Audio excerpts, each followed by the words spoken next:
Ace cards. The cards a character carries with them for all time, despite how much their deck may change over the course of the series. Today, I'm going to take a look at every Ace card that was seen in the Yu-Gi-Oh! 5D's anime. Let's start first with the core cast, the signers. Yusei Fudo. Now, if you've been keeping up with this series, you will know main characters tend to have a few potential Ace monsters. Yusei Fudo, he keeps things simple. There are only two possible candidates for Yusei's Ace: Junk Warrior and Stardust Dragon. At the start of the series, Yusei's first Ace before he got his Stardust Dragon back was his Junk Warrior, which was a dark synchro monster that had the ability that when it was summoned, it would gain attack equal to the attack of all the level 2 monsters on the field. This monster represents a part of Yusei's personality. It is the aspect of unity and friendship can overcome anything, and this is what this effect is. It's using other monsters to boost itself up, just like Yusei. And let's be honest with ourselves, Junk Warrior, this monster pretty much is Yusei. Yusei is a character that emerged from the junk pile of the Undercity that he lived in to become a hero of the people. I think with that in mind, just because a monster is representative of you doesn't necessarily mean it is your Ace card, because that's where we get to,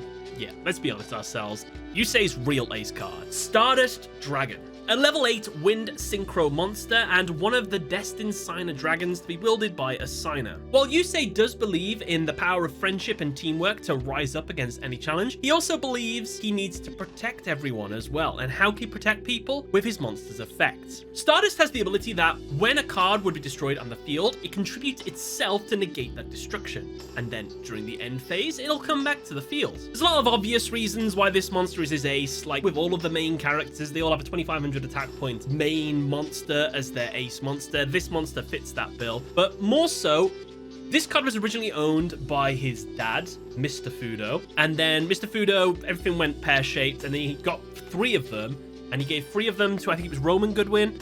Roman Goodwin put them out into circulation into the real world, and then somehow in the circulation, it ended up getting back to Yusei. So that just makes sense that this card was always meant to be wielded by him. And the fact that this monster has like a million different upgraded forms, Axel Synchro and so stuff, it just makes sense. Stardust Dragon is Yusei's Ace monster. And don't worry about them boss monsters. We'll cover them in a future boss monster video. Jack Atlas. It's Red Dragon Archfiend. What else is it going to be? If you're referring to a monster as let me get the exact quote. The ruler's heartbeats will now file through here. Take witness to the creation shaking power. I synchro summon my very soul, Red Dragon Archfiend. Now, if you're referring to a monster as your very soul, it's your Ace monster. And as such, this monster is a perfect representation of Jack Atlas, because Jack wants to be the king. He needs power in order to achieve that. And so this monster has the effect that if it attacks a defense position monster, it just destroys every defense position monster on the field. And not only that,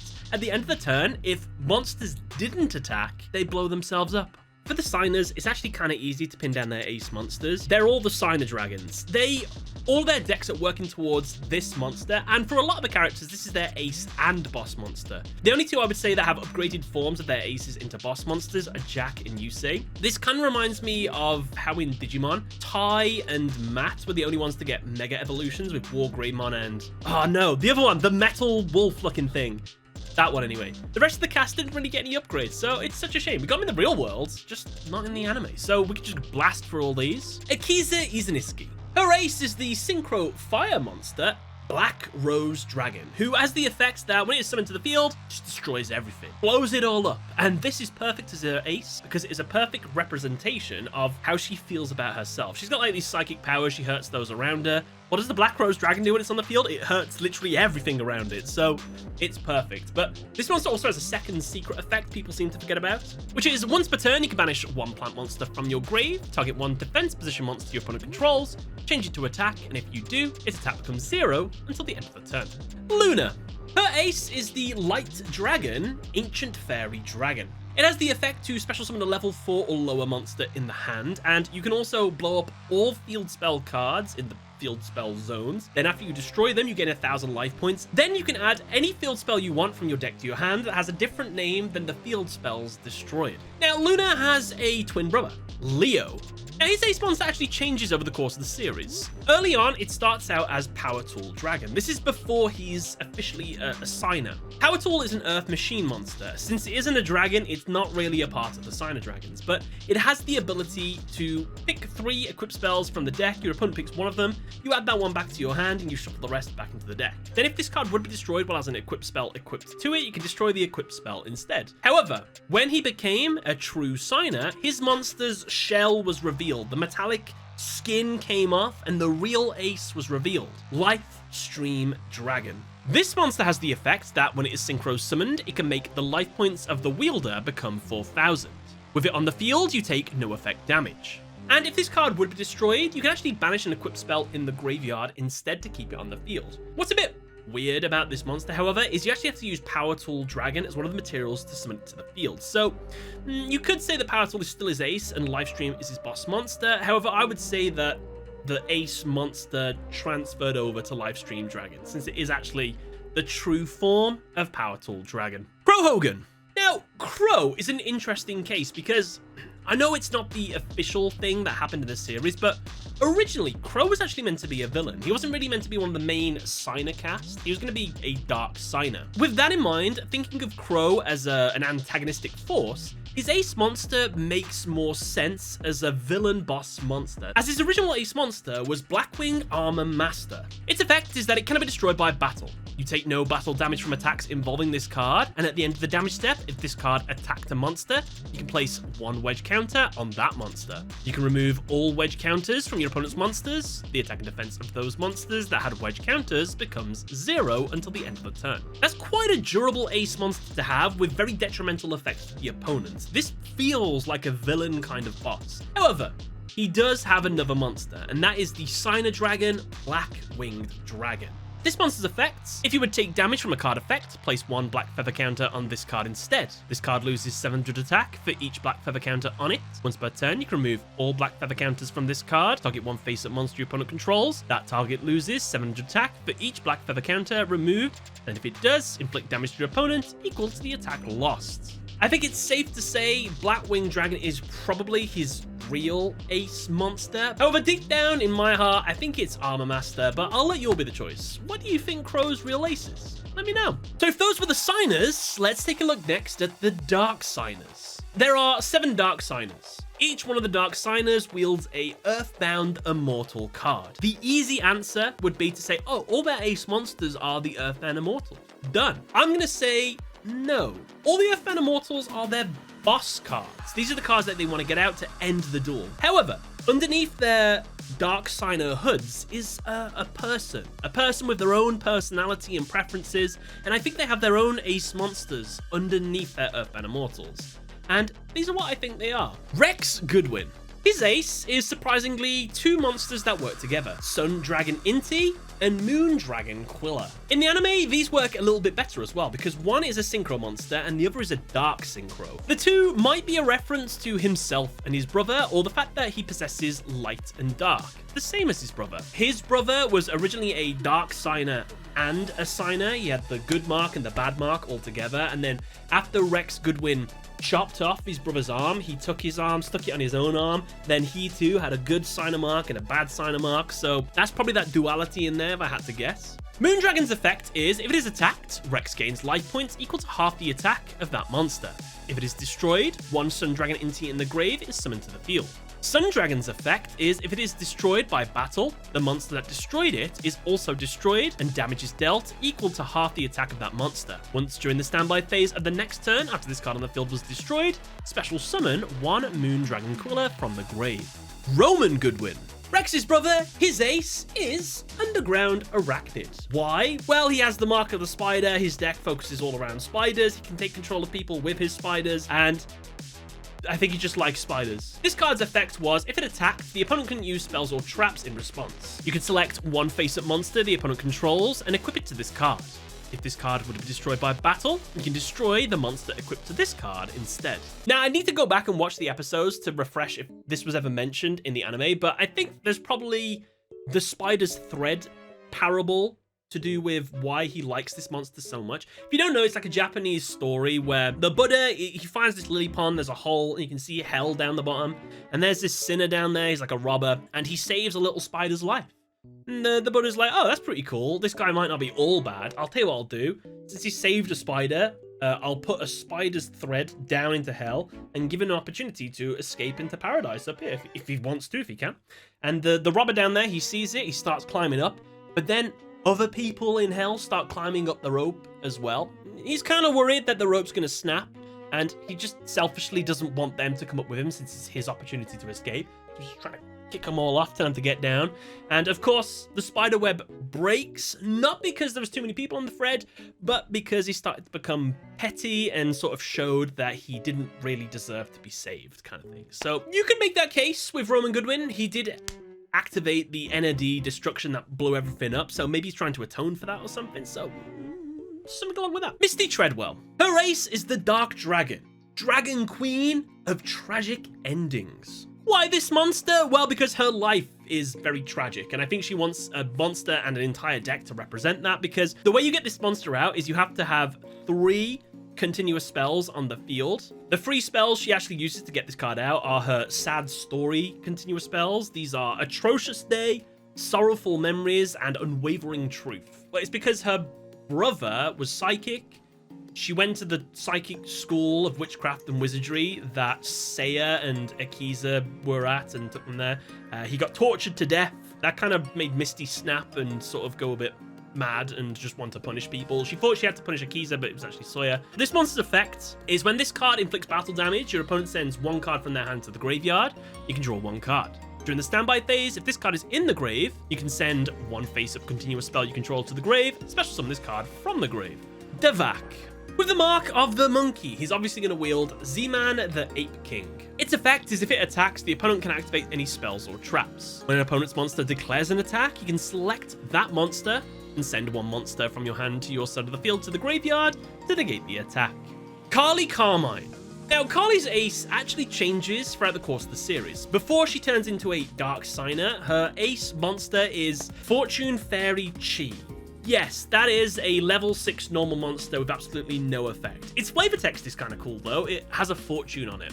The fortune reads, drawing this card means your fortune today is absolutely awful. Your lucky number is 6, your lucky color is black, your lucky item is a pair of leather shoes, you're giving your rivals a big head start. Come on. So with this bad fortune, why is this monster her ace? I actually just believe it's just because it just looks like her. It's like the mirror image of her, and I guess it kind of represents her in a way. But after she becomes a Dark Signer, it gets a big upgrade and becomes the Fortune Lady Earth.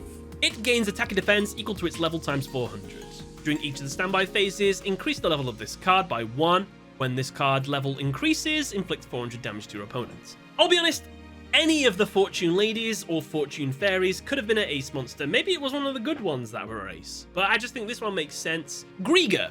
Now, Griga had 2 potential ace monsters that I'm actually not too sure which one I would class as the ace and which I would class as an ace boss or something like that. His monsters are Flying Fortress Skyfire and Dark Strike Fighter. I'm going to go with Skyfire, I think, for the choice. This just seems like an ace monster card that you would want to have, and I think this is the one that he would have chose. Its effect is it cannot be special summoned except with the effect of Summon Reactor SK. Once per turn, you can send 1 card from your hand to the graveyard to destroy 1 card your opponent controls. Once during each of your opponent's turns, you can activate one of the following effects. When your opponent normal summons or special summons a monster, destroy it and inflict 800 damage. When your opponent sets a card, destroy it and inflict 800 damage. Callens Kessler. His ace monster, I would say, is between Infinity Doom Dragon and 100 Eyes Dragon. I think since 100 Eyes Dragon, as cool as it is, it supports the Earthbound Immortal boss monster. In the anime, you can select any card and add it to your hand, whereas in the real world, you can add any Earthbound Immortal card. I'd say it's more support for them and not indicative of Callens Kessler's true ace. So I'm actually going to say it's the Infinity Doom Dragon is his ace. Its effect is once per turn, if you have no cards in your hand, you can select 1 monster your opponent controls, destroy that monster, and inflict damage to your opponent equal to half its attack. This card cannot attack during the same turn you activate this effect. The fact that this monster has Infinity in its name as well, and it relies on no cards being in Callens' hand, just makes sense, really, for it to be his ace monster. Moving on next, we have Team Ragnarok. For Team Ragnarok, each one of them wields a Nordic god as their ace monster, and each one of these monsters has its own unique effect and its own ability to bring itself back and do something. For Dragon, he wields Thor, Lord of the Aesir, who can blanket wipe every single monster on the field and negate their effects. Also, during the end phase, if this card was destroyed and sent to the grave, you can banish a Nordic Beast Tuner from the grave to special summon it back to the field and inflict 800 damage to the opponent. Brodor. He wields Loki, Lord of the Aesir, who has the ability that if a spell or trap is activated, you can negate the activation of that and destroy it. During the end phase, if this card was destroyed, you can banish one Nordic Alfar Tuner, special summon this card, and if you do, target one trap in your grave, add it to your hand. Haldor. He wields the big bad Odin, Father of the Aesir. Its effect can make it immune to all spells and traps. During the end phase, if this face-up card was destroyed, you can banish one Nordic Ascendant Tuner from your grave to special summon it back to the field. If it's summoned this way, you can draw one card. Sticking with the teams, we also have Team Unicorn. Team Unicorn each wields a unicorn monster with an increasing number of horns, levels, and potential power, really. For Andre, he wields the level 5 single-horned unicorn. Its effect is once per turn during the main phase, you can select one face-up monster your opponent controls. It loses 500 attack for each monster you control until the end phase. During the turn this effect is activated, no other monsters can attack except this one. Brio. He wields the level 7 two-horned Voltic Bicorn. Its effect is, if this card is destroyed by your opponent's card, either by battle or card effect, both players send the top 7 cards of their deck to the grave. Gene. He wields the level 8 Lightning Tricorn. 3 horns. Its effect is, if it is destroyed by the opponent, you can select one Thunder Unicorn or Voltic Bicorn in your graveyard and special summon it. Team New World is made up of one person split into 3 points in their life, becoming 3 characters. Each one wields an ace monster that basically just hates synchro monsters. We start first with Lester. His ace is Mechlord Emperor Skill. It has a very long effect, but basically it just does something to synchro monsters, okay? In his older version, Primo, his ace is Mechlord Emperor Weasel. And this also does something to synchro monsters. And the oldest form, Jacob, his ace is Mechlord Emperor Grenell, which also has an effect to do with ruining a synchro player's day. But when you take these 3 people and you smush them all together, you get their combined form. Aporia. Now this guy has 2 potential ace monsters. There is Mechlord Astro Dragon Asterisk and Mechlord Astro Mecha Nickel. Both of them have really devastating abilities and both of them are very, very strong. But I had to give it to one of them. It's going to be Mecha Nickel. It just looks like Aporia, right? So it just makes sense for this to be his ace. And since I skipped the 3 previous effects, we might as well go over this one. Must be special summoned by sending 3 Mechlord monsters from your hand to the graveyard. Once per turn, you can target one synchro monster your opponent controls, equip that target to this card. This card gains attack equal to the combined attack of the monsters equipped to it by this effect. Once per turn, during your standby phase, you can send one of those equipped monsters to your graveyard to inflict damage to your opponent equal to the monster's original attack, but you cannot conduct your battle phase the turn you activate this effect. Paradox. While Paradox steals the ace monsters of loads of people throughout time, he has 3 unique monsters to him. Malefic Parallel Gear, Malefic Paradox Dragon, and Malefic Truth Dragon. However, the monster that is his ace out of these 3 is Paradox Dragon. Its effect is, when it is summoned, he can select a synchro monster in either player's graveyard and special summon it to his field. If Malefic World isn't on the field, this card isn't either. Oh, and of course we have the big bad, Zone.